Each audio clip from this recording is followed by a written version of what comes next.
Olá, irmãos e irmãs, graça e paz. Bom poder estar com vocês novamente na noite da esperança. E nesta noite nós temos a oportunidade de compartilhar um dos milagres de Jesus. E sempre lembrando, o milagre de Jesus é a expressão grandiosa do amor, do cuidado de Deus.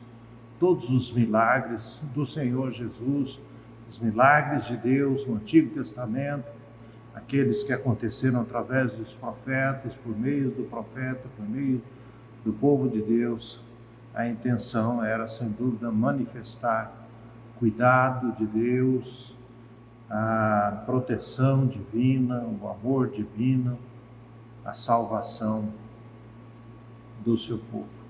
E nesta noite nós vamos ler vamos reler, um dos textos do Evangelho de João, que conta o milagre, a cura no tanque de Betesda.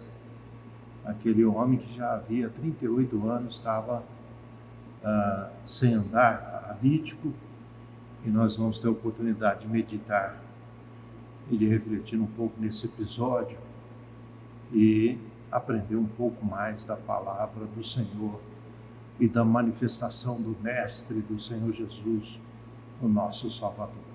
Vamos orar então?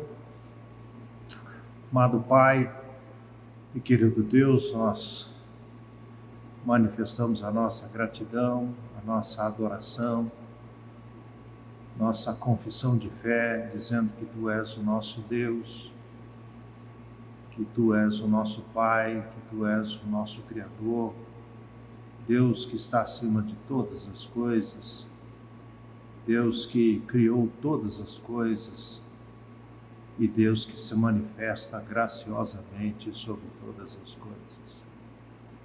Que a nossa declaração de fé, que a nossa declaração de adoração a Deus não se limite apenas no falar, no pronunciar palavras de declaração a Ti, mas que a nossa adoração, a nossa confissão de fé também se manifeste e se concretize na realidade, na maneira como nós vivemos, na maneira como nós nos relacionamos com as pessoas, em todas as áreas da vida, Deus, no trabalho, na família, na nossa profissão, na nossa manifestação na rua, e toda a nossa vida, todas as nossas atitudes, pensamentos e ações possam manifestar a nossa adoração a Ti, a nossa confissão de fé a Ti, a nossa declaração de fé que Tu és Senhor da nossa vida. Obrigado por estar mais uma vez com os meus irmãos e irmãs, e nós clamamos, ó Deus, e nós pedimos que esse momento de oração, o partilhar da palavra, esse momento de oração é para o Senhor, esse momento de meditação é para que o Senhor fale aos nossos corações, o Senhor ministre nas nossas vidas, mas também, ó Deus, que possa servir de mensagem a outras pessoas, porque essa mensagem, essa gravação, essa noite da esperança fica disponível na rede, na internet, e assim as pessoas que estiverem em contato possam ser abençoadas por Ti, tocadas por Ti. É esta a nossa oração. E a todos os meus irmãos e irmãs que acompanham a noite da esperança, que o Senhor também manifeste a Tua graça, a Tua bondade, o Teu amor, e abençoe, ó Deus, a todos e todas. Nós oramos em nome de Cristo Jesus, com o perdão dos nossos pecados. Nós oramos. Amém. Então, irmãos, vamos ler o texto do Evangelho de João, capítulo 5, do verso 1. Do verso 1 ao verso 18. Diz assim, passadas estas coisas, havia uma festa dos judeus e Jesus subiu a Jerusalém.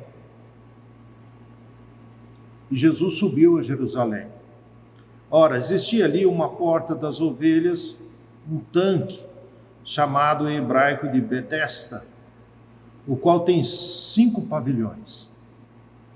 Nestes jazia uma multidão de enfermos, cegos, coxos, paralíticos. Esperavam que se movesse a água, porquanto um anjo descia em certo tempo, agitando-a, e o primeiro que entrava no tanque, uma vez agitada a água, sarava de qualquer doença que tivesse. Estava ali um homem enfermo havia 38 anos. Jesus, vendo-o deitado e sabendo que estava assim há muito tempo, perguntou-lhe: queres ser curado? Respondeu-lhe o enfermo: Senhor, não tenho ninguém que me ponha no tanque quando a água é agitada, pois enquanto eu vou, desce outro antes de mim. Então lhe disse Jesus: levanta-te, toma o teu leito e anda. Imediatamente o homem se viu curado e, tomando o leito, pôs-se a andar. E aquele dia era sábado. Por isso disseram os judeus ao que fora curado: hoje é sábado, e não te é lícito carregar o leito. Ao que ele lhe respondeu: o mesmo que me curou me disse: toma o teu leito e anda. Perguntaram-lhe eles: quem é o homem que te disse: toma o teu leito e anda? Mas o que fora curado não sabia quem era, porque Jesus havia retirado por haver muita gente naquele lugar. Mais tarde, Jesus o encontrou no templo e lhe disse: olha que já estás curado, não peques mais, para que não te suceda coisa pior. O homem retirou-se e disse aos judeus que fora Jesus que havia curado. E os judeus perseguiram Jesus porque fazia estas coisas no sábado. Mas ele lhes disse: meu pai trabalha até agora e eu trabalho também. Por isso, pois, os judeus ainda mais procuravam matá-lo, porque não somente violava o sábado, mas também dizia que Deus era o seu próprio Pai, fazendo-o igual a Deus. Palavras do Senhor. Olha, este, como tantos outros episódios em que nós acompanhamos essa manifestação do poder sobrenatural de Deus, é algo que toca o nosso coração, é algo que nos deixa muito impressionados. Porque a história diz assim que esse homem fazia 38 anos que ele estava ali. Nós não temos assim muitas informações, mas provavelmente ele nasceu já paralítico, nasceu sem andar, sem movimentar as pernas, ou na infância aconteceu algum acidente, alguma queda e ele perdeu o movimento das pernas. O interessante é que fazia 38 anos que ele estava ali, em Jerusalém, num lugar onde havia uma manifestação, e quando essas pessoas então desciam sobre aquela água que se agitava, ela era curada e ele nunca conseguia chegar, e a gente nem sabe dizer quantas vezes no ano, ou quantas vezes nesses 38 anos, aquela água se mexeu e alguém foi curado. Importante que Jesus está ali, e manifesta o seu poder. E é sempre importante nós lembrarmos que a manifestação do poder de Jesus Cristo, do poder de Deus, ele traz em sua essência o amor de Deus, o cuidado de Deus, a preocupação de Deus, o interesse de Deus por aqueles que sofrem. E eu gostaria de olhar mais uma vez por esse milagre. Eu sei que você já deve ter lido esse texto várias vezes, e eu sei que você se lembra desse episódio, porque aqueles episódios de manifestação do poder de Deus, os episódios que nós entendamos como milagres, episódios milagrosos, eles ficam gravados na nossa mente, porque é algo extraordinário, é algo que realmente chama atenção. Mas você sabe que eu tenho percebido que quando nós olhamos para esses textos, nós lembramos desses episódios, o milagre é realmente o que mais chama a atenção de todos nós. Por ser especial, não tenha dúvida, por ser algo grandioso, por manifestar este amor maravilhoso e grandioso de Deus, não tenha dúvida. Quando a gente olha lá para o Antigo Testamento, a gente vê, Deus libertando o povo do Egito através da manifestação. Quando a gente olha para o Antigo Testamento, a gente lembra lá daquele episódio da sarça ardente, de Moisés no monte. A gente lembra desses episódios, eles marcam realmente a nossa memória. São memórias relevantes, significativas, poderosas. Mas eu tenho uma preocupação que às vezes nós nos limitamos apenas a olhar para este milagre e não olhar por trás do milagre. A mesma coisa eu estou dizendo, só para exemplo. Estou falando do milagre de Jesus, significa o amor poderoso de Deus, o amor preocupante de Deus, a graça poderosa de Deus. Mas o milagre significa que aquele homem saiu andando. Imediatamente é isso. Ele era paralítico e saiu andando. Mas por trás do milagre, qual a intenção desse milagre? Eis a questão. Qual a intenção desse milagre? Só curar aquele... Não, curou porque está ali o amor de Deus, a preocupação de Deus por aquela pessoa. E eu quero olhar novamente para esse texto, eu quero olhar novamente para esse episódio, porque tem outras coisas importantes para nós aprendermos aí. Eu espero compartilhar com você essa leitura, essa expectativa, essa perspectiva, essa interpretação. Percebam que no primeiro verso diz assim: passadas essas coisas, é uma relação ao que aconteceu anteriormente, havia uma festa dos judeus em Jerusalém. Essa festa e esse episódio e esse registro, o autor do livro de João dizendo: havia uma festa e aconteceu um milagre, e Jesus fez um milagre. É significativo. Apesar que nós não temos informação sobre esta festa, exclusivamente essa festa, que festa é? O povo de Israel era muito festeiro. Desde quando Deus libertou o povo do Egito e esse povo entrou na terra prometida, o Senhor passou várias orientações, várias celebrações, e essas festas são muito importantes porque elas estão ligadas à manifestação de Deus. Na verdade, para nós, festa, ela tem um significado diferente.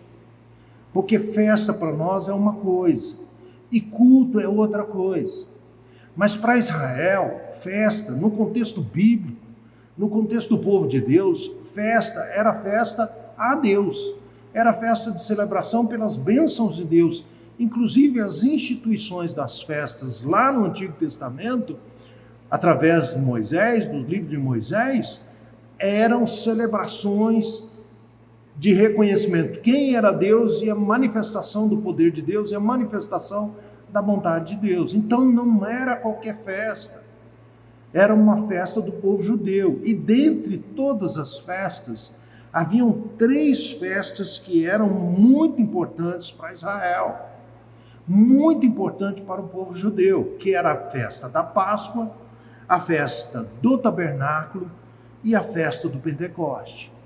Por que eu estou falando dessa festa? Porque no primeiro versículo do relato dessa cura, o autor chama atenção para que foi um período de festa onde houve este milagre. E este relato e esta observação dentro do texto deve ser contemplada por nós. Era um período de festa, não era festa qualquer uma, não é qualquer festa como nós temos hoje na sociedade brasileira, nossa cultura. Festa é uma coisa, culto é outra. Festa é uma coisa, celebração a Deus é outra. Para nós existem as festas seculares, que são celebrações seculares, diversas, né? Mas para Israel, festa era festa a Deus, era celebração a Deus, era culto a Deus. E as três principais festas de Israel era Páscoa, Tabernáculo e Pentecoste. E as três festas, e estas festas foram instituídas para trazer memória ao povo de Deus, para preservar a memória da manifestação de Deus, para que o povo jamais se esquecesse daquilo que Deus havia feito e daquilo que Deus ainda iria fazer em Israel. Então preste atenção, qual é a festa da Páscoa no Antigo Testamento? Senão a libertação da escravidão, a libertação do Egito, manifestação poderosa de Deus, manifestação da graça e misericórdia de Deus. O texto diz que Deus ouviu o clamor do povo no Egito, então preparou para libertar esse povo. E tirou esse povo de lá e levou esse povo para uma terra, para que fosse um povo escolhido de Deus para viver uma vida justa e verdadeira segundo os mandamentos de Deus. A festa do tabernáculo, ou festa das tendas, era para retratar e fazer que o povo de Israel nunca esquecesse a sua vida como nômade, sem terra, viajando de um lugar para o outro, procurando um lugar para o outro, procurando lugar para sobreviver, onde havia alimento, onde havia água, onde havia segurança, onde não havia os perigos. Foi o período do deserto, onde Deus cuidou, e nós conhecemos a história e sabemos como Deus manifestou graciosamente lá no deserto, cuidando do povo no deserto. E aqui eu me lembro, e todas as vezes que eu me lembro, eu fico fascinado com aquilo, né? Durante a noite havia uma nuvem de fogo, uma nuvem no céu que protegia do frio no deserto. Porque deserto, quando a gente fala deserto, a gente pensa no sol quente, mas por ser deserto, por ser areia, ele não segura a temperatura, a areia não segura a temperatura do sol durante o dia, então a noite pode chegar até 0 graus, em algumas regiões abaixo de 0. Essa é a realidade do deserto. E durante o dia, aquele sol escaldante, 50 graus, né? E Deus mandava nuvem para proteger. Faltou pão, Deus mandou maná, faltou água, Deus fez a água brotar, ou seja, manifestação, a celebração do tabernáculo era para lembrar que o povo era um povo sem terra, vivendo como nômade, e Deus guardou, protegeu, amparou, cuidou. E a festa do Pentecoste, ou festa das peregrinações, né, as festas das celebrações dos mandamentos de Deus. Deus deu mandamentos em Israel e o povo judeu viajava de todos os lugares para se encontrar e celebrar a Deus e os mandamentos de Deus. Ou seja, em síntese, não era qualquer festa. E esse é o destaque, era a festa de celebração do povo de Deus, era a festa de celebração de um Deus bondoso, amoroso e cuidador. E um Deus que manifestou o seu poder extraordinário em vários momentos da história para libertar, abençoar o seu povo. Essa é a perspectiva. E isso é significativo, porque Jesus chega em Jerusalém para celebrar essa festa. Jesus era judeu, filho de judeu. Nós sabemos no relato bíblico que ele participou da Páscoa, ele celebrou a Páscoa judaica com seus discípulos. E ele celebrou a Páscoa, ele celebrou com 12 anos. Lucas registra que ele foi até o templo na celebração, em romaria com seu pai e sua mãe, foi até Jerusalém celebrar a festa, celebrar a Páscoa. Jesus então chega nesse lugar e o Evangelho de João registra que era festa. E Jesus chega lá, havia uma multidão, havia muita gente, nós lemos no texto. E Jesus então chega nesse lugar, um lugar onde as pessoas esperavam ser abençoadas e cuidadas, abençoadas e curadas. E ele chega nesse lugar, então, e pergunta a uma pessoa: quer ser curado? A primeira coisa então que nos chama a atenção nessa atitude é que nesse período de festa, Nesse período de celebração, não é nenhuma festa, não é nenhuma celebração qualquer, mas era a festa de Deus, era a celebração a Deus, era a celebração da maneira como Deus tinha cuidado, da maneira como Deus cuidava, da maneira como Deus se manifestava. Numa festa como essa, numa festa onde o povo de Israel foi extremamente abençoado por Deus e tem sido abençoado. Esse homem, Jesus pergunta para esse homem, Jesus chega até esse homem e pergunta para ele, quer ser curado? E a resposta dele é, não tem ninguém que possa, ou que tenha, ou que ainda possa me ajudar. Pare e pense. Celebração da bênção de Deus, celebração da libertação, celebração do cuidado de Deus no tempo que Israel era nômade, festa do tabernáculo, celebração de Deus, a festa do Pentecoste, quando o povo peregrinava, Deus cuidava, e quando o povo celebrava os mandamentos de Deus, que são mandamentos de vida, um homem no centro religioso de Israel, na cidade santa do povo judeu, não há ninguém que possa ajudar. 38 anos, esse homem não teve ninguém para lhe ajudar. Eu pergunto para você, que festa é essa? Essa é a indagação que fica no meu coração. Que celebração é essa? Que festividade é essa em Jerusalém?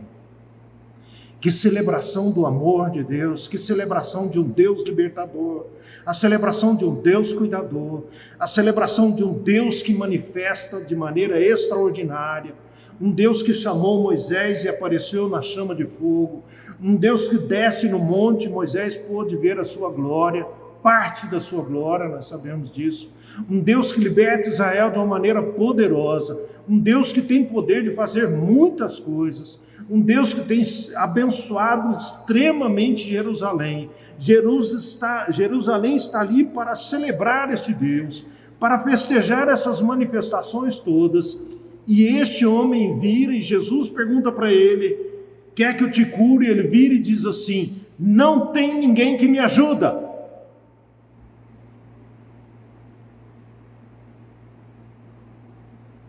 Que festa é essa? Que celebração é essa? Que a pessoa do meu lado está padecendo 38 anos e eu não me estendo a mão para ajudá-lo. Olha só como isso representa o egoísmo de Israel, a perdição do povo judeu no tempo de Jesus. Estavam totalmente distante de Deus, do propósito de Deus, da manifestação de Deus. Declaravam Deus de boca, mas de coração e vida, não.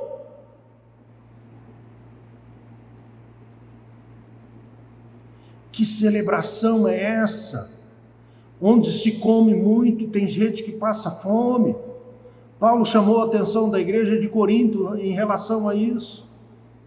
Que festa é essa que nós estamos celebrando o milagre de Deus, mas não temos a capacidade de perceber a dor e o sofrimento de uma pessoa há 38 anos? Que misericórdia, que celebração da misericórdia, que celebração é essa que fala do amor, do cuidado de Deus, se nós somos cuidados e amados por Deus, mas não partilhamos aquilo que recebemos de Deus. Mas existe uma outra coisa que eu quero chamar atenção em relação a isso, que é bastante significativo aqui para todos nós. Podemos ser abandonados pelas pessoas à nossa volta. Podemos ser esquecidos pelas pessoas e por aquelas pessoas que não deveriam esquecer e aquelas pessoas que não deveriam abandonar. Aqui a gente lembra daquilo que Jesus contou da parábola do samaritano. Aqueles homens passaram por lá, homens que eram preparados e dedicados para isso, o sacerdote e o levita, e não acudiram aquele homem que estava caído no caminho. Podemos ser abandonados pelas pessoas à nossa volta. A igreja pode estar esquecendo de fazer aquilo que ela deve fazer, que ela foi criada, que ela foi estabelecida para fazer, que é acudir àqueles que necessitam. Mas Deus não abandona. Aquelas pessoas não sabiam o que estavam celebrando, mas Jesus sabia o significado da celebração. Por isso que Jesus faz essa pergunta: você quer ser curado? A manifestação de Deus revela o amor de Deus, o cuidado de Deus, e por isso que Jesus curou aquele homem. Naquela celebração onde as pessoas perderam o sentido da celebração, perderam o sentido de celebrar a Páscoa, perderam o sentido de celebrar a festa do tabernáculo, do Pentecoste, mas Jesus está ali em Jerusalém para resgatar, restaurar a celebração que é verdadeira, celebração de um Deus que cuida e espera que nós cuidemos uns dos outros. Podemos estar esquecidos por todos num determinado momento da nossa história, nós podemos ser esquecidos pelas pessoas, mas Deus jamais nos esquece, e Jesus ali naquele momento manifesta isso, a paz, depois de 38 anos. E podemos estar esquecendo de ajudar as pessoas, podemos estar sofrendo. São duas situações, são os dois lados. Ou estamos sofrendo há tanto tempo e a igreja não percebe, ou podemos estar enquanto igreja não percebendo as pessoas que estão sofrendo a nossa voz. E eu gosto muito de uma expressão que eu já ouvi há muitos anos: o mundo clama por amor verdadeiro, e o amor verdadeiro é Jesus Cristo. Uma outra coisa que eu gostaria de comentar nesse texto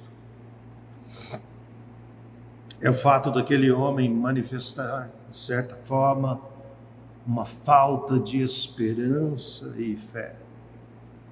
38 anos sofrendo, 38 anos aguardando alguém lhe ajudar, pode gerar esse sentimento de perda de esperança. Jesus sabia disso. Jesus sabia que aquele homem estava ali há muitos anos. Jesus sabia que aquele homem estava num ponto em que ele havia perdido praticamente toda a esperança. E Jesus queria restaurar a sua capacidade de andar, mas também a sua esperança.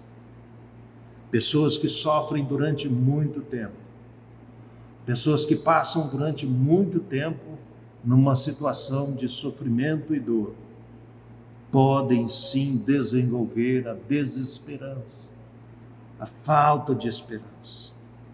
E nós encontramos hoje tantas pessoas no mundo que estão assim, que não acreditam que há mais resolução para os seus problemas, que não acreditam mais que as pessoas podem lhe ajudar, que não acreditam mais no milagre de Deus, que não acreditam mais nas possibilidades que o mundo oferece, ou seja, ela não acredita em mais nada, ela não acredita nas pessoas, ela não acredita em Deus, ela não acredita na cura.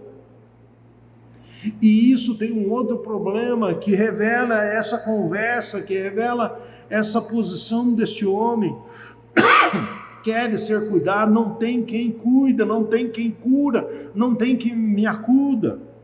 Pode gerar também nas pessoas acomodação diante dessa realidade, acomodação diante do sofrimento, acomodação diante de tantas realidades e tantas situações. E a gente encontra pessoas no mundo de hoje que são dependentes desse sofrimento, criam um vínculo com esse sofrimento, criam um vínculo com essa situação. Por exemplo, as pessoas que vivem na rua, em situação de rua, sem moradia, perderam a esperança. Eu me lembro de conversar certa vez com uma pessoa, ele tinha formação, era advogado, havia perdido a família, perdeu a esperança em tudo, e abandonou tudo e foi para a rua. Provavelmente vocês conhecem histórias parecidas, porque são milhares aqueles que estão na rua, perdidos, abandonados, porque não têm esperança. E para mim isso é um grande tapa na nossa cara, enquanto povo de Deus, enquanto igreja. Porque assim como Israel estava celebrando a Deus, mas distante de Deus, distante do propósito de Deus, que era cuidar das pessoas, que ser testemunha de um Deus vivo, verdadeiro, bondoso, um Deus que se preocupa, um Deus que liberta as pessoas da escravidão, da morte.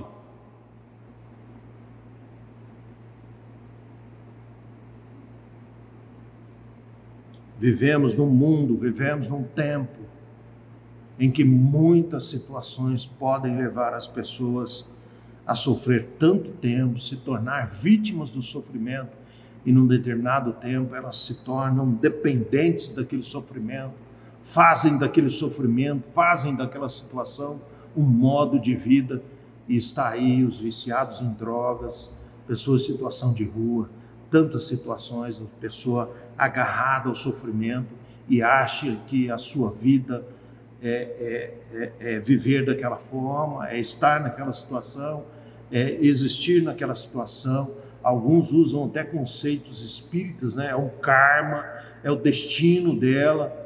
Não!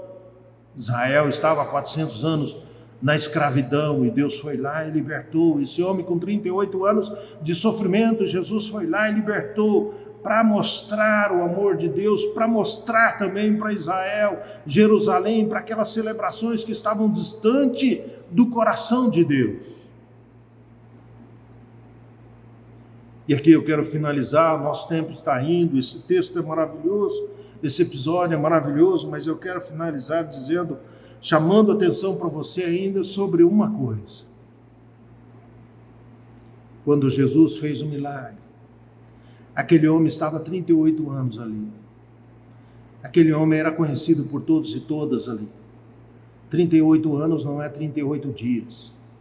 38 anos não é 38 meses. 38 anos é uma vida inteira naquele lugar. As pessoas o conheciam.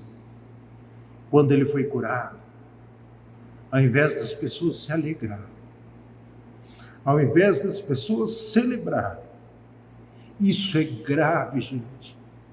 Ao invés de haver uma festa realmente, as pessoas só pensaram na lei. Hoje é sábado, não pode curar. Hoje é sábado, você não pode carregar o seu leito. Não tinha ninguém para ajudar, mas tinha gente para criticar. Não tinha ninguém para ajudar, mas tinha alguém para apontar o dedo. Não tinha ninguém para ajudar, mas tinha alguém para cobrar a lei. Percebam quanto isso é grave. Era um dia de celebração, de festa, celebração de um Deus libertador, celebração de um Deus que salva, celebração de um Deus que se importa, celebração de um Deus que cuida, celebração de um Deus que se compadece, que conhece o sofrimento, celebração de um Deus que cura. Perdão. E ao invés de haver uma festa, porque esse homem há 38 anos não andava,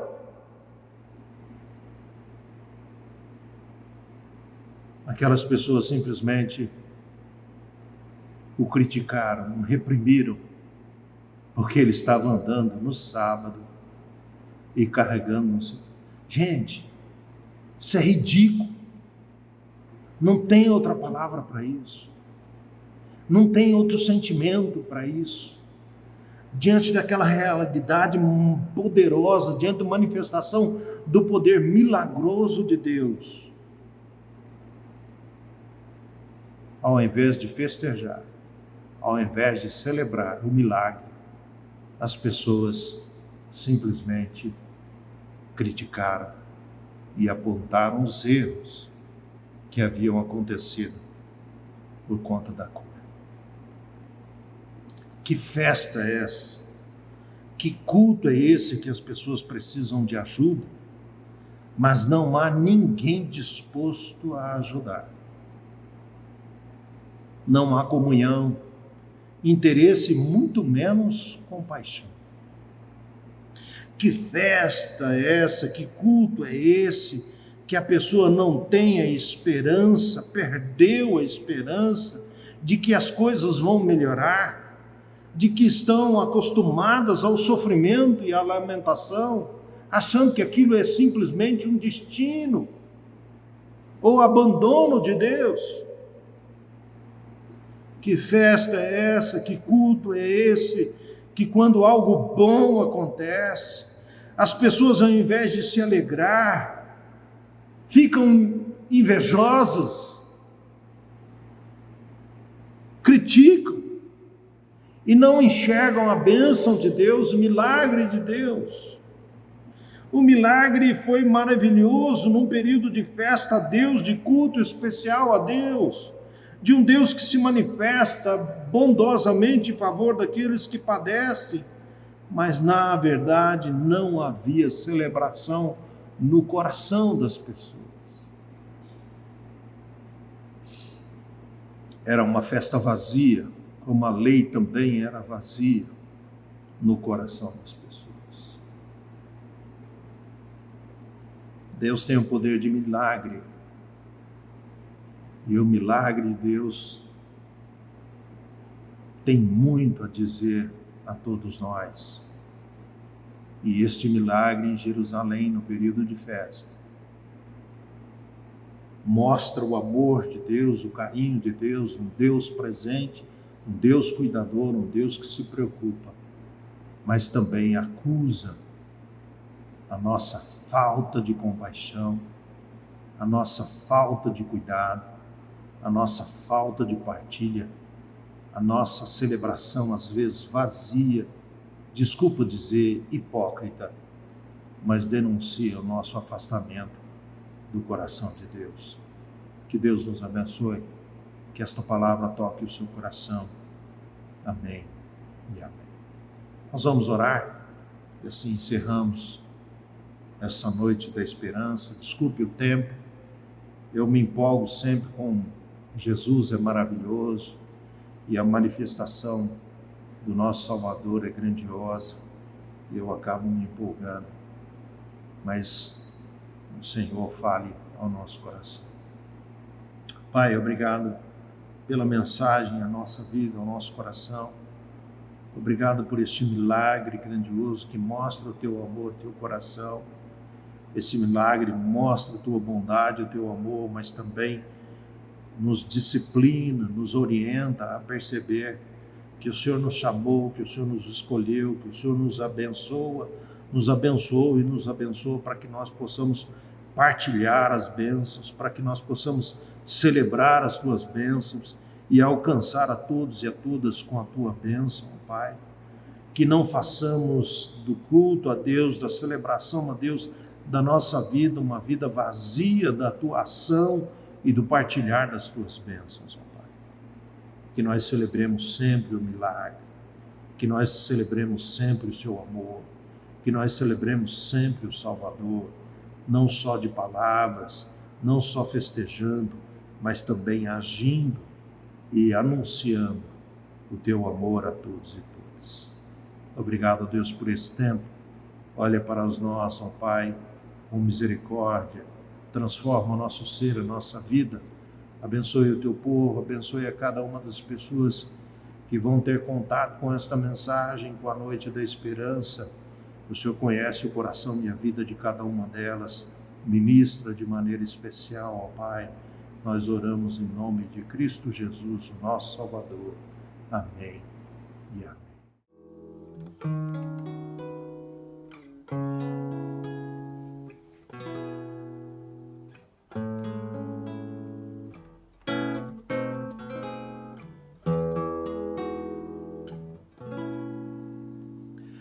Tu és soberano sobre a terra, sobre os céus tu és Senhor, absoluto.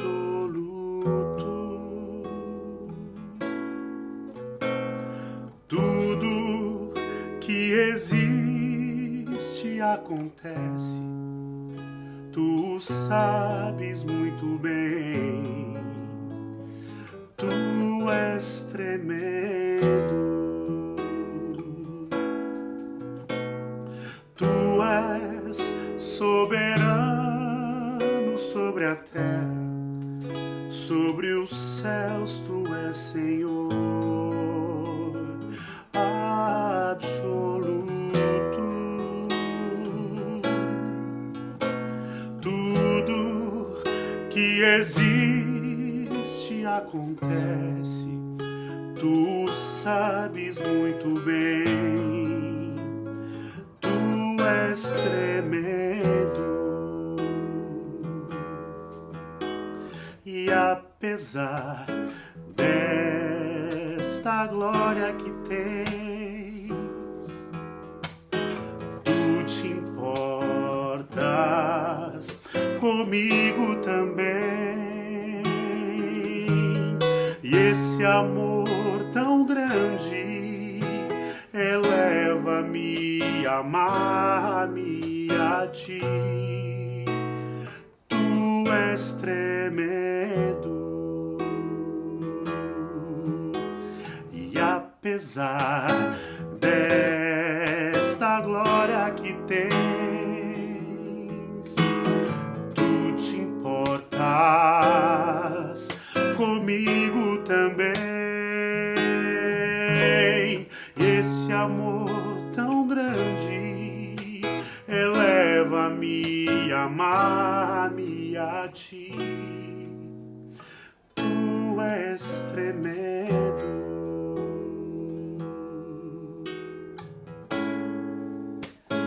Tu és tremendo.